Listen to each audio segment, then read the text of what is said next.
Hello everybody, my name is Richard Vigorelli and this is Vigorelli Institute. Now before we get into it, I do want to call your attention to my shirt. I do wear this little guy often.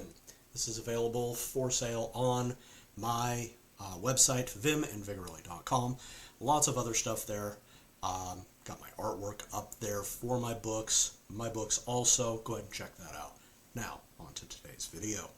So, I decided on Sunday to go out for a nice walk at one of the local battlefields. It's called Stones River. It's 20-30 minutes from my house.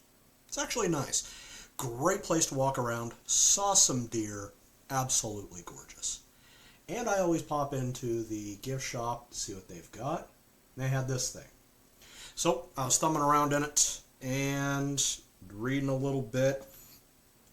And by the way, Bigfoot is not real. We would have found plenty of evidence by now, and we don't have it, so shush. That being said, a little thing called the Chapel Hill Ghost Light. Now, this little thing is very, very famous phenomenon here in Tennessee. The news has even done stories of it. Before I hit record, I actually did go online and I looked like, okay, how common is this thing? Holy freaking crap. People talk about this thing here. I have never been to Chapel Hill. It's about 30-40 minutes southwest of where I am. So I've never been, never had the desire to go there, but a friend of mine does live there, and her future husband and I have been, thinking about hanging out, going around doing some sightseeing. They're from Pennsylvania. They're Yankees anyway. Moving on.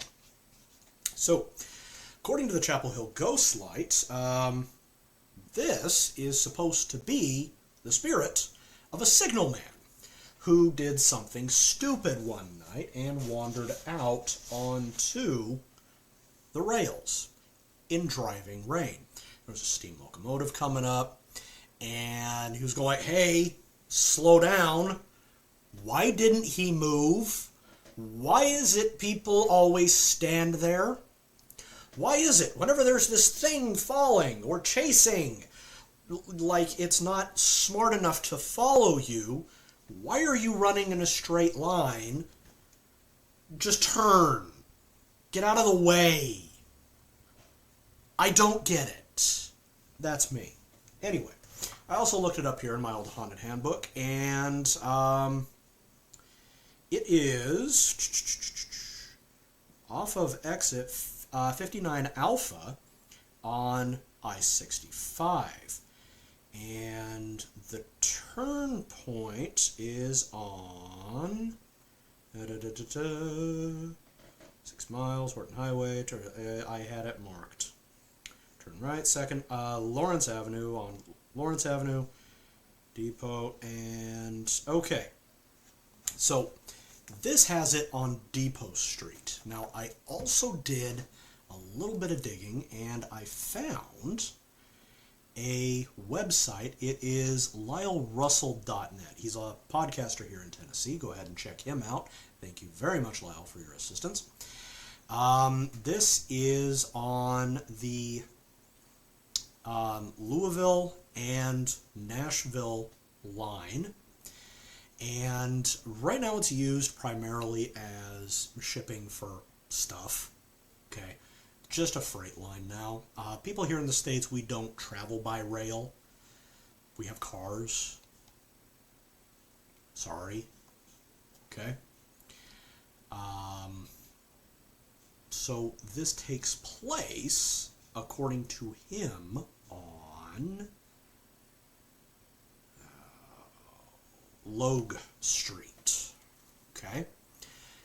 Right about that crossing there. I've never been there, so I don't know. Okay?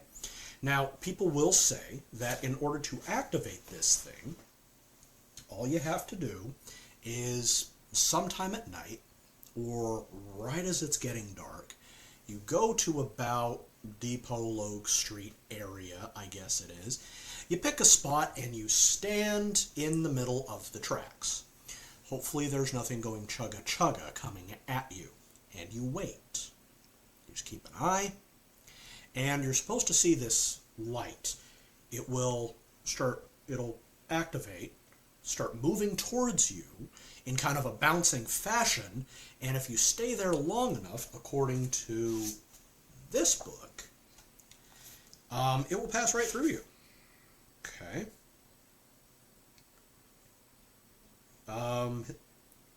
One individual, his name is Jackie Gentry. This was a few decades ago, it looks like, and the light passed through his body because he decided to square off and see what happened. He said it was very, very cold. He felt a thud as it entered him and then kept moving. So interesting, right? Now, here's my thing. One of the things I've learned in all of my hunts, everything that I've done, a lot of the weird stuff, like what's contained in this, is a bunch of nonsensical crap. Okay? It's common because people will push for it in order to get other people to show up. And, hey, since we're here, let's stop at, this eatery and grab something. Okay? It's just an interesting way to give you a diversion, come in and get something to eat or whatever, or drive down there, and, that way the place has a claim to fame. Tourist dollars, basically. Okay? I gotta call BS on this. So if you have seen this ghost light, I want verification of it. Because I looked online, there's no photographic or video evidence whatsoever of it. You'd think that with my generation, the millennials, the people that are basically glued to this, okay, and younger for that matter, would have gone out there and said, you know what? Come on at me, baby. Okay? Would have recorded this. They would have taken at least a shoddy picture. I managed to find one picture on Facebook with this. Honestly, it could be anything. It could be anywhere. I have no verifiable evidence on this thing. So I kind of want to see this. And I'm thinking of doing this myself, except for one teeny tiny problem. The light has no predictable schedule. Okay? So it's one of those that if you're lucky enough to be out there, when it pops up, hooray, you get to see it. Awfully convenient, don't you think? Yeah. I hate to say it, I call BS. And I've seen, literal nasty stuff in this world. So when I call BS, I freaking mean it. I want evidence, pal. Okay? I want predictability in this thing. I want to know that this is going to happen and why it's going to happen. Okay?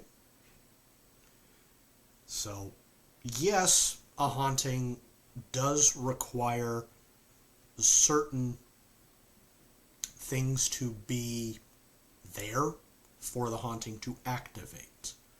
But since nobody has ever noticed any patterns, I don't really think it's a big issue. Generally speaking, a tragic haunting like this, we're going to need to basically recreate everything that caused the dude to get hurt by the train. And if you want to look it up, well, let's just say it's also a euphemism for getting upset. Wink, wink, nudge, nudge. By the way, the appendage was never found. Okay? So it would have to happen in driving rain, okay? And you would have to be standing on the tracks, and or there should be a locomotive coming down the line, you know, blowing its whistle and whatnot, in order for this thing to activate. That's not the case. All you got to do is stand there, and this thing comes to you at seemingly random times. So, I call BS. Okay? This is a nothing. I wouldn't worry about it. Okay? Well, thank you so much. If you're new to the channel, like, subscribe, leave a comment. If you have seen this thing, okay, I want to talk to you. Okay? Leave a comment. Talk to me on my website, vimandvigorelli.com. I want to know. Okay? If you want to also visit my website, I've got stuff there. Shirt, for instance, among other things. And also follow me on Twitter. Handle is in the description. I will be back later. You take care. Bye-bye.